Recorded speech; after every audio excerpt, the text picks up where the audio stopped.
Assalamualaikum warahmatullahi wabarakatuh. Hai kelas, apa kabar semuanya? Semoga kita selalu sehat dan selalu dalam lindungan dan limpahan nikmat kebaikan Allah Subhanahu wa Ta'ala. Oke kelas, kembali kita dalam video pembelajaran Pendidikan Pancasila dan Kewarganegaraan kelas 12 semester 2. Oke, semua sudah siap? Kita mulai materi pembelajaran kita kali ini pada bab 3, yaitu pengaruh kemajuan iptek terhadap Negara Kesatuan Republik Indonesia. Selamat ya, Anda sekarang sudah memasuki semester 2 di kelas 12.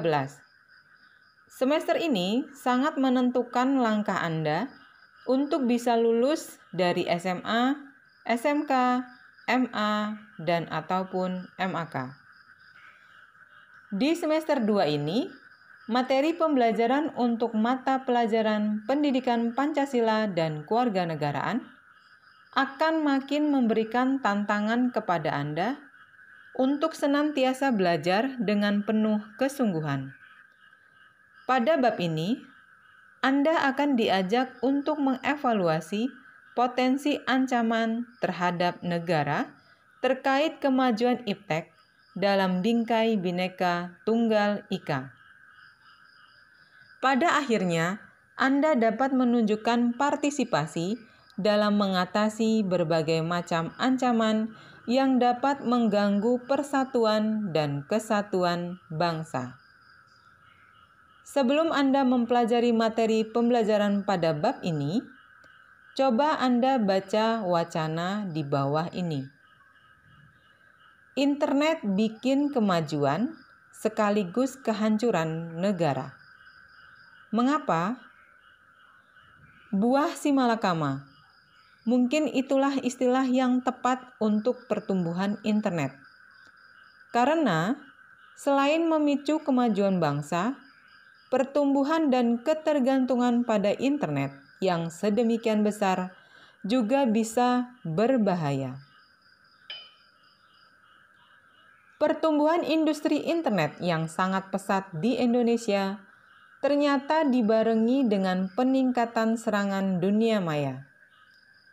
Rudi Lumanto, Ketua Indonesia Security Incident Response Team on Internet Infrastructure, mengatakan jumlah pengguna internet melonjak hingga 3,150% dalam 10 tahun terakhir, yaitu dari 2 juta orang pada 2000 menjadi 63 juta pada tahun 2012. Dari survei sejumlah lembaga internasional seperti Nielsen, BCG, dan Yahoo, jumlah pengguna internet di Indonesia akan melonjak hingga 146 juta orang pada tahun 2015. Ini kata beliau. Meledaknya jumlah pengguna dan trafik internet di Indonesia bisa dilihat dari data ID-Sirti yang mengungkapkan bahwa jumlah hit ke Google dalam 1 tahun dari Indonesia mencapai 2,75 miliar hits. Menurut Rudi, masyarakat dulu menggunakan internet hanya untuk komunikasi. Sekarang sudah merambah ke transaksi digital, sehingga rentan serangan cybercrime. ID-Sirti mengungkapkan sepanjang 2012 terdapat 39,9 juta serangan kepada situs-situs dan infrastruktur TI di Indonesia, yang mana serangan perharinya mencapai 110.000 serangan. Sebanyak 82% serangan berbasis SQL, sisanya DNS, web-based, dan window-based. Yang menarik, sebanyak 65% atau 79.000 serangan berasal dari Indonesia sendiri. Dan hanya sedikit sekali yang dari luar negeri, tutur Rudi. Sayangnya, tambahnya, kesadaran melapor dari korban serangan sangat rendah. Masih di bawah 50 insiden saja dalam setahun. Menurut Rudi, penetrasi internet yang makin tinggi memang dibarengi serangan yang makin besar efeknya. Seperti pernah terjadi di Estonia, yang akhirnya melumpuhkan semua sektor di negara tersebut. Oke kelas, setelah Anda membaca wacana tersebut, tuliskan semua hal yang Anda pikirkan atau pertanyakan dalam tabel di bawah ini. Oke, tabel ini berisikan nomor dan pendapat atau pertanyaan yang berkaitan dengan wacana. Oke kelas, kita memasuki pada bagian A. Mengidentifikasi pengaruh kemajuan IPTEK terhadap NKRI, Negara Kesatuan Republik Indonesia. Pada abad ke-20, rekayasa teknologi yang dikembangkan oleh manusia terus mengalami kemajuan, bahkan menuju kesempurnaan. Pada abad ini, ditemukan beberapa alat yang sangat menunjang pada perkembangan dan kemajuan ilmu pengetahuan, seperti munculnya televisi, komputer, telepon, dan sebagainya. Selain itu, perkembangan teknologi transportasi juga semakin menunjukkan bahwa dunia ini tanpa batas. Alat-alat transportasi seperti mobil, kapal laut, dan pesawat udara seakan-akan membuat jarak antar daerah, bahkan antar negara, sekalipun semakin pendek dan bisa ditempuh hanya dengan hitungan jam, paling lama hitungan hari. Hal tersebut menunjukkan bahwa kemajuan IPTEK sedang dinikmati oleh seluruh masyarakat dunia, termasuk masyarakat Indonesia. Kemajuan IPTEK tentunya memberikan pengaruh bagi kehidupan sebuah bangsa, baik itu pengaruh positif maupun negatif. Berikut ini dipaparkan pengaruh positif dan negatif dari kemajuan IPTEK dalam berbagai aspek kehidupan. 1. Pengaruh positif kemajuan IPTEK bagi kehidupan bermasyarakat, berbangsa, dan bernegara. A. Aspek politik. Tidak dapat pungkiri bahwa kemajuan IPTEK telah berhasil menanamkan nilai-nilai dalam kehidupan politik bangsa Indonesia yang selama ini dianggap tabu. Kemajuan IPTEK menjadikan nilai-nilai seperti keterbukaan, kebebasan, dan demokrasi berpengaruh kuat terhadap pikiran maupun kemauan bangsa Indonesia. Dengan adanya keterbukaan, dimungkinkan akan dapat mencegah praktik korupsi, kolusi, dan nepotisme, sehingga dapat dicapai pemerintahan yang bersih dan berwibawa.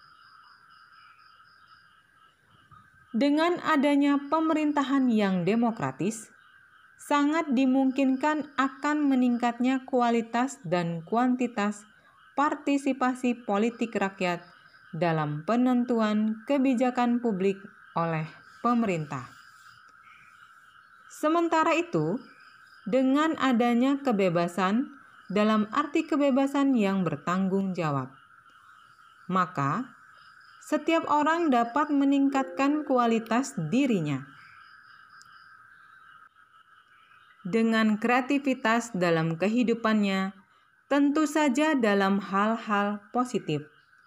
Dengan dilaksanakannya nilai-nilai tersebut, akan menjadi alat kontrol yang efektif dan efisien terhadap keberlangsungan suatu pemerintahan, sehingga pada akhirnya akan tercipta pemerintahan yang bersih, jujur, adil, dan aspiratif.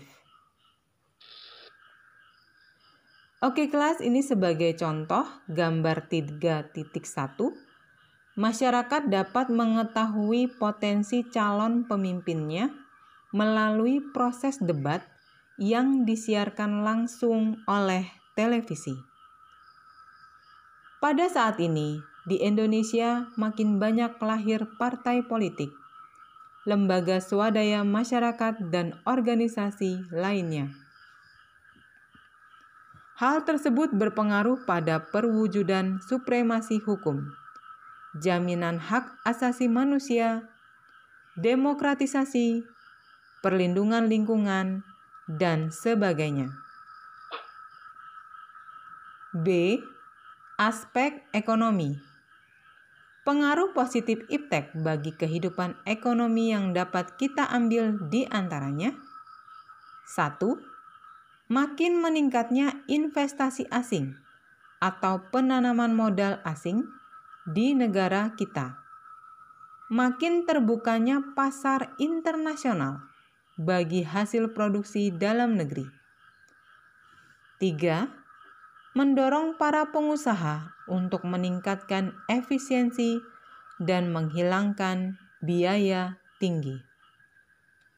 4. Meningkatkan kesempatan kerja dan devisa negara. 5. Meningkatkan kemakmuran masyarakat. 6. Menyediakan dana tambahan untuk pembangunan ekonomi. C. Aspek sosial budaya. Kemajuan teknologi dan informasi yang ditandai dengan munculnya internet dan makin canggihnya alat-alat komunikasi secara langsung telah mempermudah kita untuk memperoleh informasi dari belahan bumi lainnya.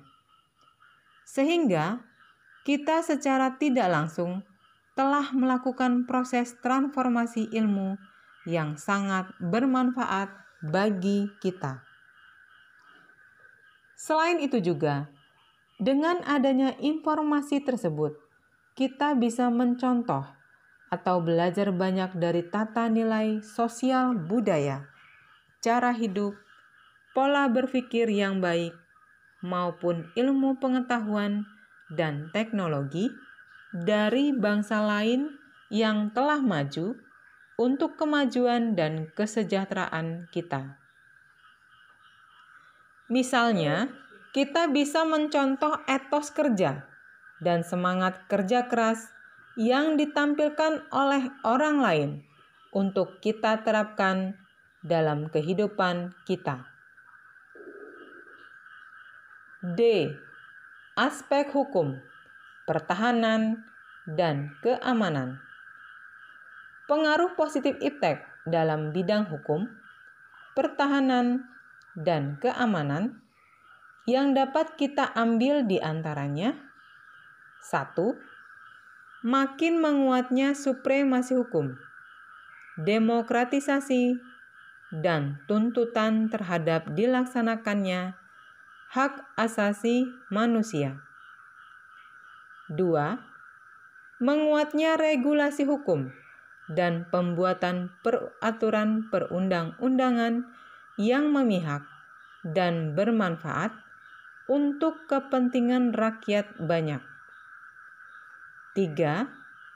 Makin menguatnya tuntutan terhadap tugas-tugas penegak hukum, polisi, jaksa, dan hakim yang lebih profesional, transparan, dan dapat dipertanggungjawabkan.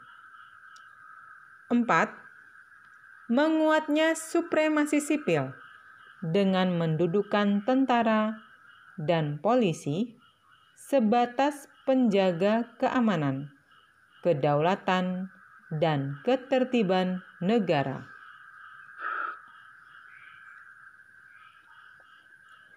Oke kelas, selanjutnya ini adalah tugas mandiri 3.1.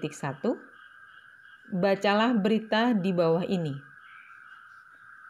24 kepala daerah sepakat e-budgeting.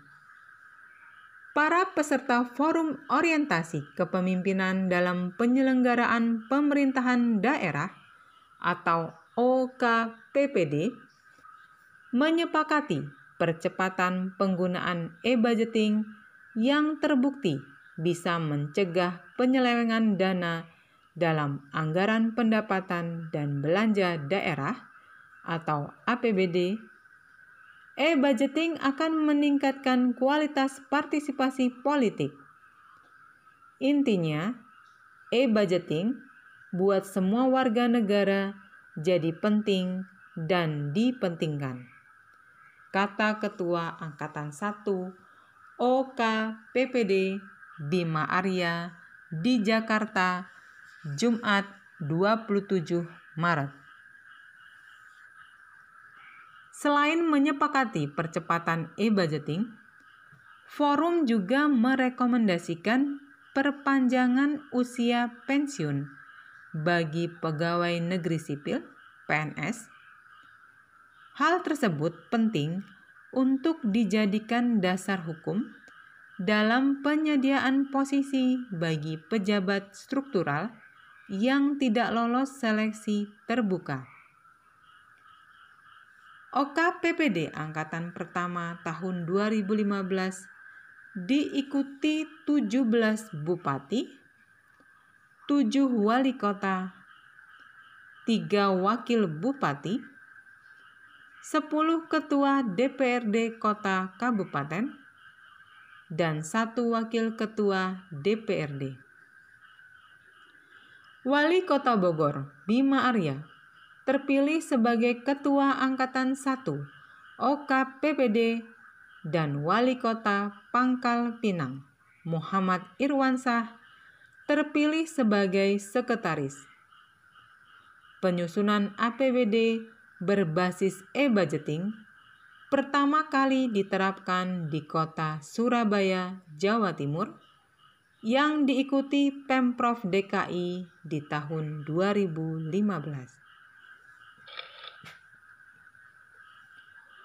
Oke kelas, setelah Anda membaca berita tersebut, jawab pertanyaan-pertanyaan berikut ini. 1. Apa yang dimaksud dengan e-budgeting? 2.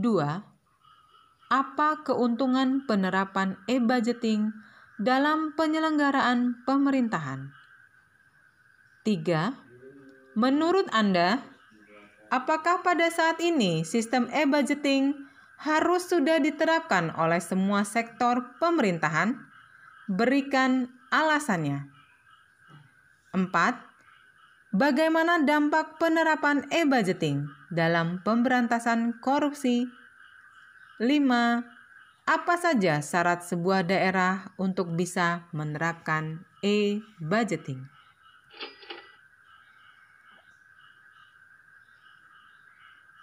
Dua, pengaruh negatif iptek bagi kehidupan bermasyarakat, berbangsa, dan bernegara.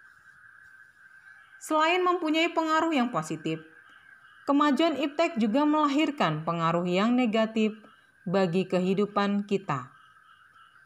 Di antara pengaruh negatif tersebut, seperti dalam aspek berikut ini. A. Aspek politik. Kemajuan iptek melalui globalisasi untuk sementara telah mampu meyakinkan sebagian masyarakat Indonesia bahwa liberalisme dapat membawa manusia ke arah kemajuan dan kemakmuran. Hal ini akan mempengaruhi pikiran mereka untuk berpaling dari ideologi Pancasila dan mencari alternatif ideologi lain seperti halnya liberalisme.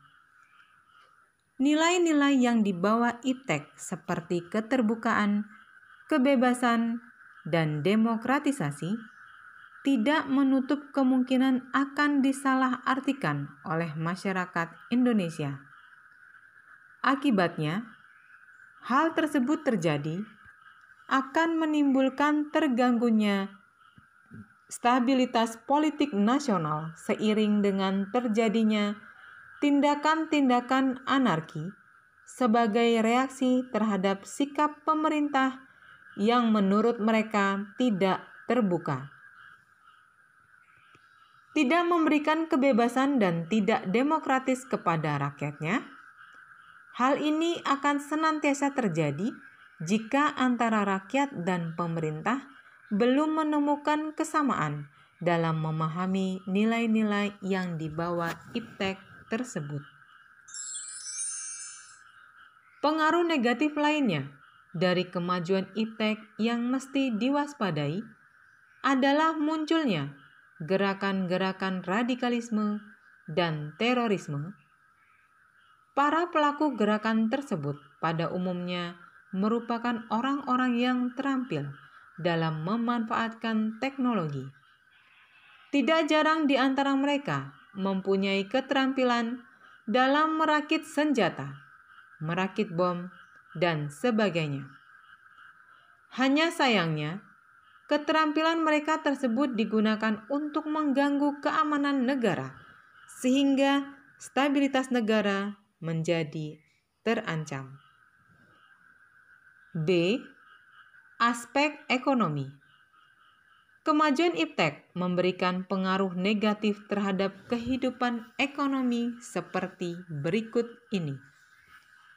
1. Indonesia akan dibanjiri oleh barang-barang dari luar seiring dengan adanya perdagangan bebas yang tidak mengenal adanya batas-batas negara.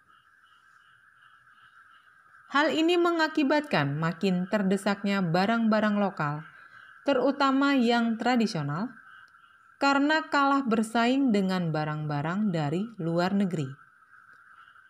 2. Cepat atau lambat, perekonomian negara kita akan dikuasai oleh pihak asing. Seiring dengan makin mudahnya orang asing menanamkan modalnya di Indonesia, yang pada akhirnya mereka dapat mendikte atau menekan pemerintahan atau bangsa kita. Dengan demikian, bangsa kita akan dijajah secara ekonomi oleh negara investor. 3.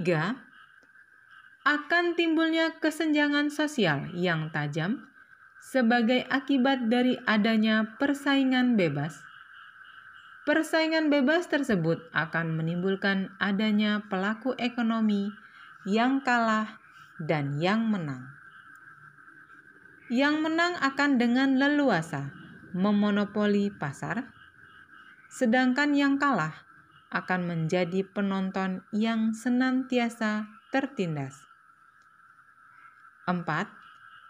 Pemerintah hanya sebagai regulator pengaturan ekonomi yang mekanismenya akan ditentukan oleh pasar. 5. Sektor-sektor ekonomi rakyat yang diberikan subsidi semakin berkurang. Koperasi makin sulit berkembang, dan penyerapan tenaga kerja dengan pola padat karya makin ditinggalkan. Oke kelas, selanjutnya bagian C, aspek sosial budaya. Kemajuan iptek dapat melahirkan pengaruh negatif bagi perilaku masyarakat, seperti berikut ini. 1. Munculnya gaya hidup konsumtif dan selalu mengonsumsi barang-barang dari luar negeri. 2. Munculnya sifat hedonisme, yaitu kenikmatan pribadi dianggap sebagai suatu nilai hidup tertinggi. Hal ini membuat manusia suka memaksakan diri untuk mencapai kepuasan dan kenikmatan pribadinya tersebut, meskipun harus melanggar norma-norma yang berlaku di masyarakat, seperti mabuk-mabukan, pergaulan bebas, foya-foya, dan sebagainya. Oke kelas, ini sebagai contoh pada gambar 3.2, kehidupan glamor melalui diskotik merupakan salah satu dampak negatif kemajuan iptek. 3. Adanya sikap individualisme, yaitu sikap selalu mementingkan diri sendiri, serta memandang orang lain itu tidak ada dan tidak bermakna. Sikap seperti ini dapat menimbulkan ketidakpedulian terhadap orang lain, misalnya sikap selalu menghardik pengemis, pengamen, dan sebagainya. 4. Bisa mengakibatkan kesenjangan sosial yang semakin tajam antara yang kaya dan miskin. 5. Munculnya gejala westernisasi, yaitu gaya hidup yang selalu berorientasi kepada budaya barat tanpa diseleksi terlebih dahulu, seperti meniru model pakaian yang biasa dipakai orang-orang barat yang sebenarnya bertentangan dengan nilai dan norma-norma yang berlaku, misalnya memakai rok mini, lelaki memakai anting-anting, dan sebagainya. 6. Makin memudarnya semangat gotong royong, solidaritas, kepedulian, dan kesetiakawanan sosial. 7. Makin lunturnya nilai-nilai keagamaan dalam kehidupan bermasyarakat. D. Aspek hukum pertahanan dan keamanan. Dampak negatif yang timbul dari kemajuan iptek dalam aspek ini antara lain akan menimbulkan tindakan anarkis dari masyarakat yang dapat mengganggu stabilitas nasional, ketahanan nasional, bahkan persatuan dan kesatuan bangsa. Selain itu, peran masyarakat dalam menjaga keamanan, ketertiban, dan kedaulatan negara semakin berkurang. Oke kelas, sebagai berikut adalah tugas mandiri 3.2. Bacalah berita di bawah ini. Menjadi ancaman besar. Ini penyebab ISIS, Islamic State of Iraq and Syria, masuk Indonesia.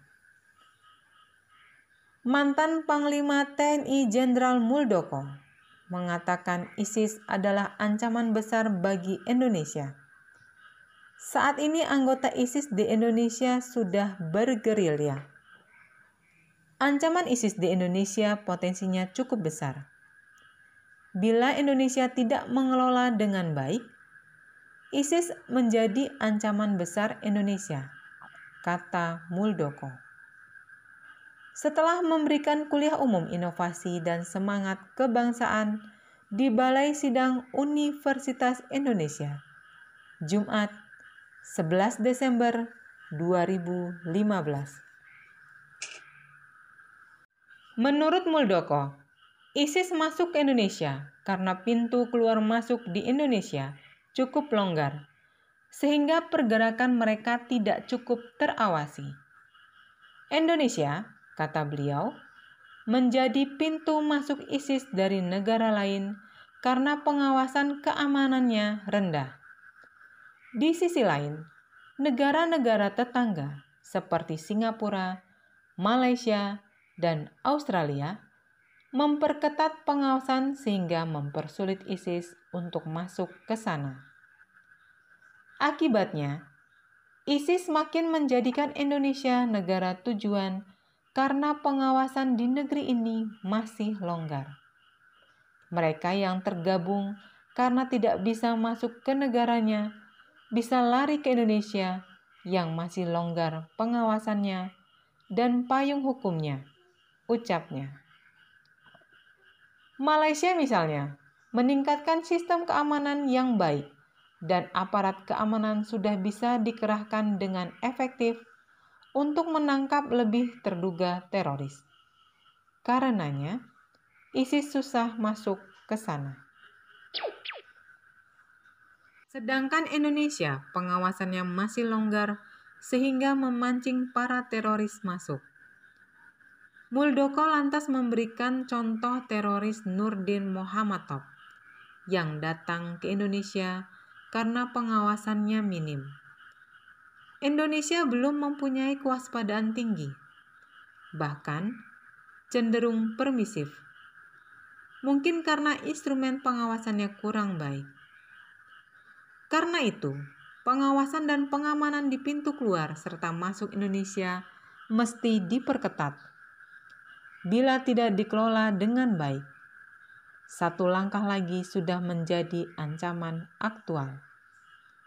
Saat ini, TNI sudah mulai memetakan orang-orang yang tergabung dalam ISIS. Orang-orang masuk dan bergabung ISIS dengan beragam alasan. Ada yang menjadi anggota karena pengaruh ideologi ISIS. Ada juga yang sekedar mencari kehidupan yang baik dan menyusul keluarga yang sudah menjadi anggota ISIS. Karena salah satu keluarganya menjadi ISIS, mereka jadi menyebarkan ideologinya. Oke kelas, setelah membaca berita tersebut, jawablah pertanyaan-pertanyaan berikut ini. 1. Apa saja dampak negatif yang akan diterima bangsa Indonesia apabila gerakan ISIS berkembang di Indonesia? 2.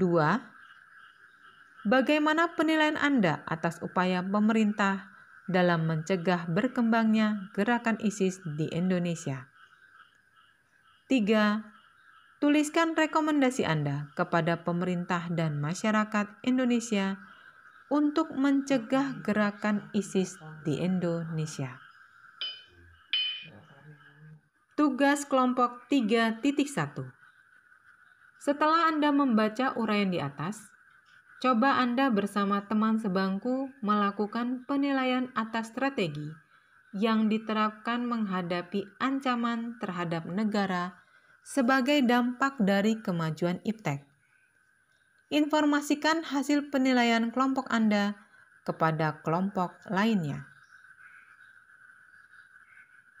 Pada tabel berikut, jenis ancaman yaitu ancaman terhadap ideologi, ancaman terhadap politik, ancaman terhadap ekonomi, ancaman terhadap sosial budaya, ancaman di bidang teknologi informasi, baik bentuk strategi dan indikator keberhasilannya. Oke kelas, sesi kali ini sampai di sini dulu. Pada pertemuan berikutnya, kita akan lanjutkan pada bagian B, membangun sikap selektif dalam menghadapi berbagai pengaruh kemajuan IPTEK. Oke kelas, jangan lupa like, share, dan subscribe-nya agar tidak ketinggalan video-video pembelajaran selanjutnya.